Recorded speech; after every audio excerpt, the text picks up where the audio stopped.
kanya po naman, hindi napigilang tuligsain ng isang kilalang ekonomista ang Pangulong Noynoy Aquino dahil mabagal daw siyang magpatupad ng infrastructure projects. Mula Barcelona, may Balitang Global, si Daniel Infante Tuanyo.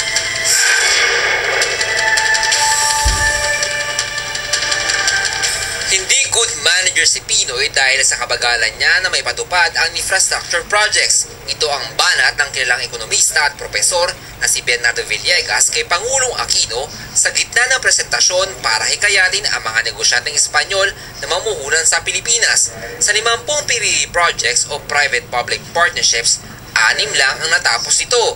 Kailangan muna raw hintayin ang kalalabasan ng presidential election sa 2016 sa pag-asang may mas magaling na Pangulo magpapatupad ng mga proyektong ito. Nang tanungin ng Balitang Global kung sino sa mga posibleng kandidato sa pagkapangulo ang mas magaling na manager, sagot ni Villegas, si Vice President Jejo Marbinay, base na rin sa kanyang track record, mas kinakabi-kabila ang akusasyon ng korupsyon sa kanya. Nilinaw ni Villegas na kahit sino pa ang maluklok, tuloy-tuloy ang pag-unlad ng Pilipinas. 10 million Filipino workers sending $25 billion wouldn't care who's in Malacanang. They will continue sending those.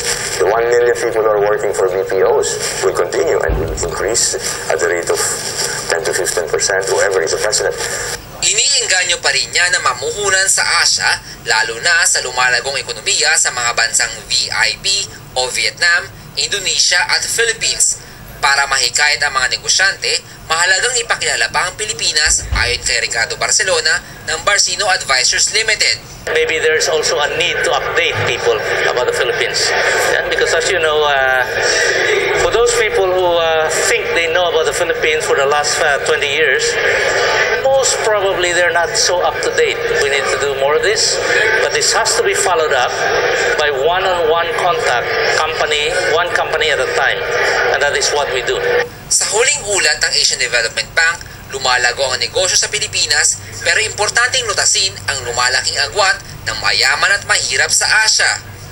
Providing all of these farmers who have been beneficiaries of the land reform with the infrastructure that they were denied, meaning farm-to-market roads, irrigation systems. Kiit ni Villegas, dapat pagtuunan ang kalagayan ng mga magsasaka at ang kapaunlad ng serbisyong panlipunan tulad ng edukasyon, kalusugan at tubig.